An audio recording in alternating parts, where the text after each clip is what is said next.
Welcome back to Pokey's Mechanical. Now today Pokey and I are doing a service on what he supposes is this wicked cool car, and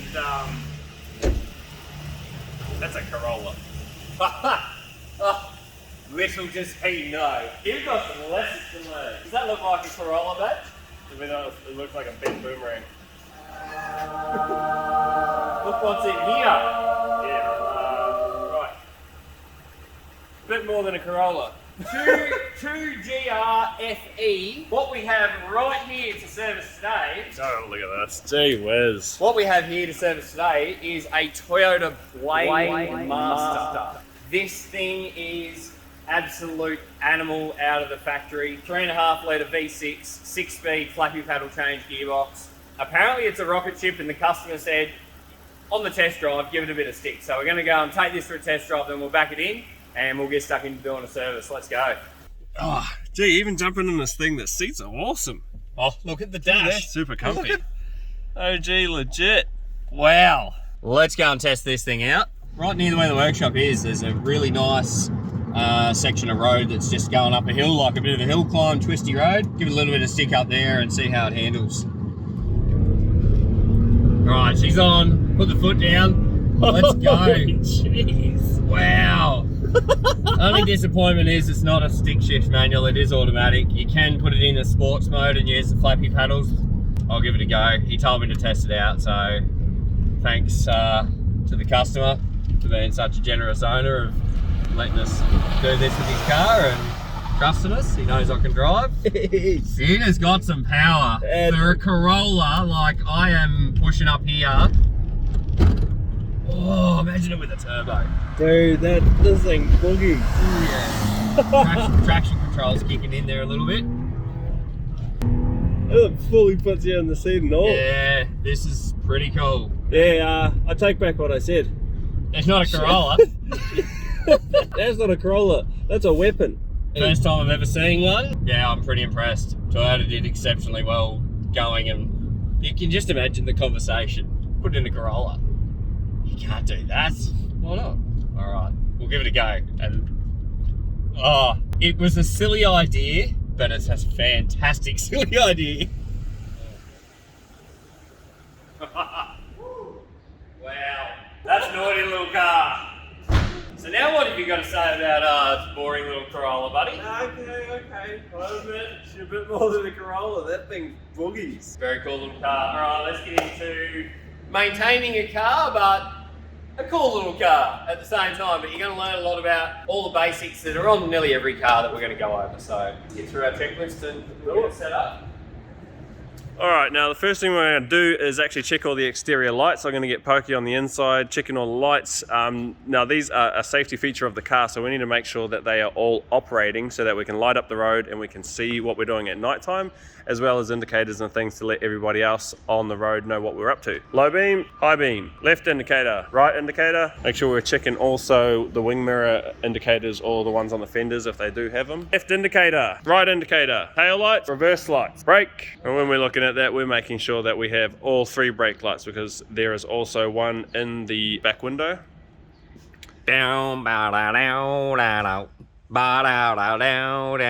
Blade Master.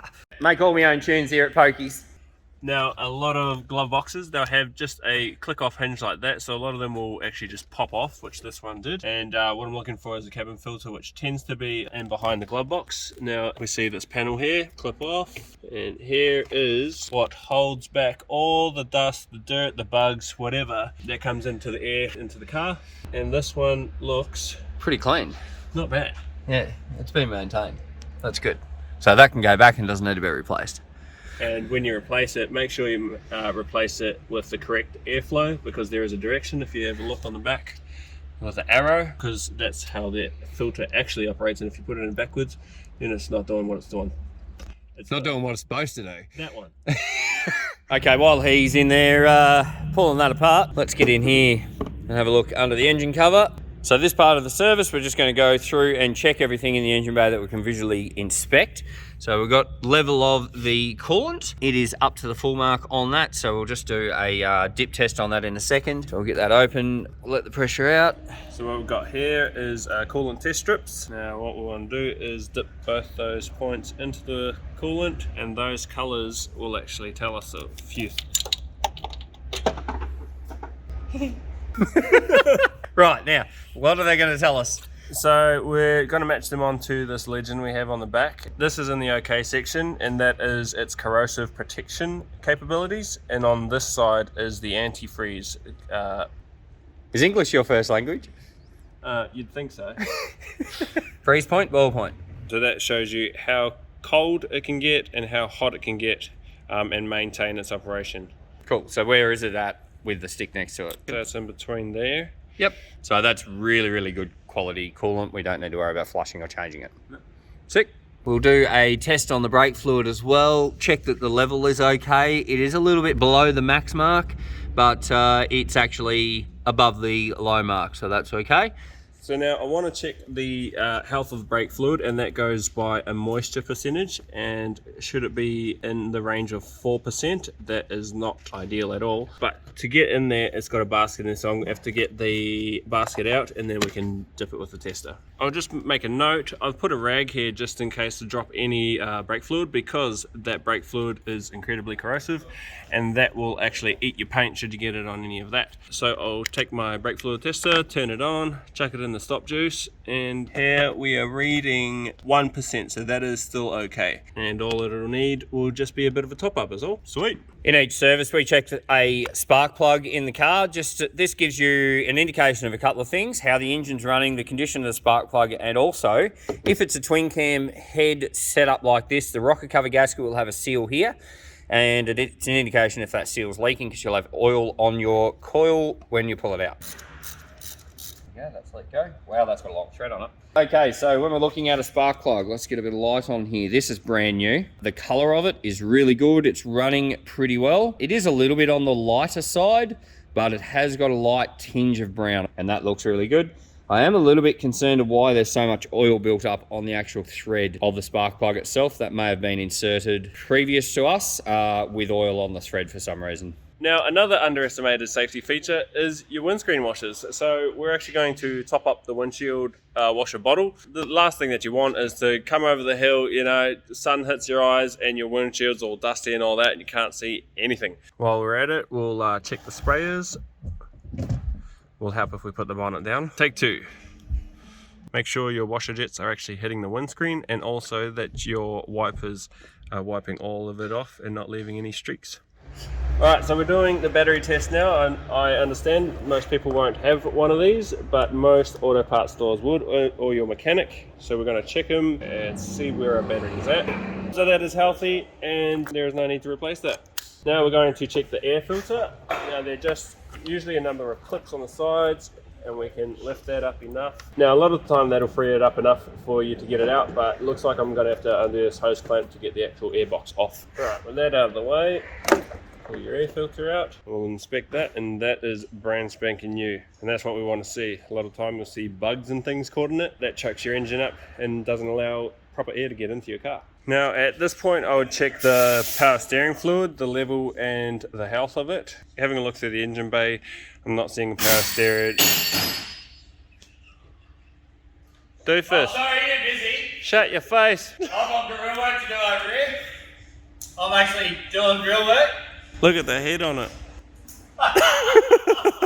What I was saying was, I can't see a power steering fluid reservoir here, so I'm guessing this would be an electric setup, being a electric rack or column.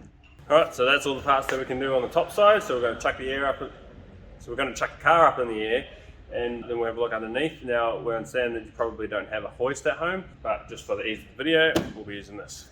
Alright, I'm going to hand over to you to finish off this service. Continue on, are you confident? I'm confident. I've got another customer's car I've got to go and sort out over here. Catch us later. I'll leave you with this guy. Alright, we'll crack on with this.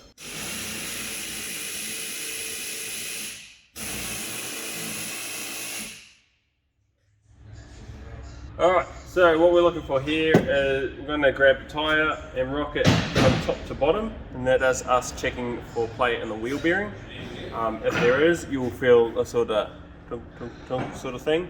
Now if we grab it from the sides and go left to right without turning the steering components, we're actually looking for play that way, and that will tell you if you might have a worn tie rod or similar.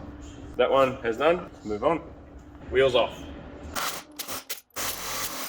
Alright, so now we're under here. This is your rotor, and we want to check out the wear on your rotor. So we want to make sure that there are no deep grooves on it, and there is also no odd discoloring around it. So this one actually looks pretty good.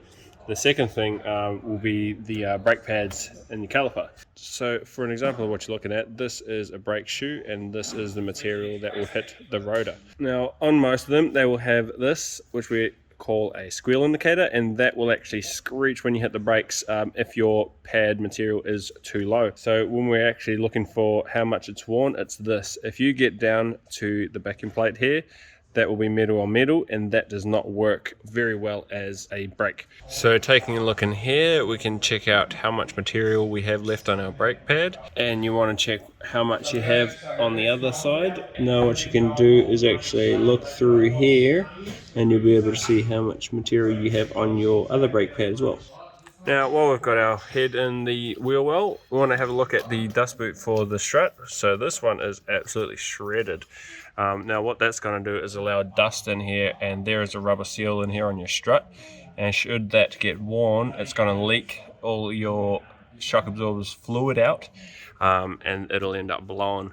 So this will probably need a cover. While we're here too, you want to check how flexible your brake lines are. With age, these can harden and eventually crack and spill all your brake fluid, and then you don't have any brakes. Also, this is a front wheel drive car, so there's a CV shaft in the front, so you want to check how these boots are doing, if they're not leaking or greasy, as well as checking your inner tie rod and also your tie rod in. So while in here, you can check your bushings. So that's got some pretty nasty tears in it, so we would recommend replacing those. And you can go through and have a look and check any other bushings and your ball joints.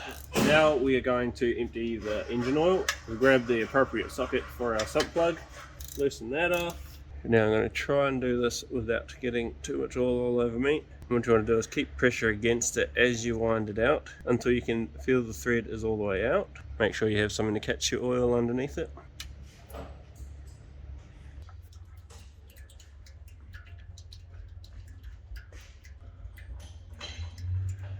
Now what I might do there is it's cracked enough that it's just going to carry on leaking, so I'll let that drip for a while and come back to it when it's stopped.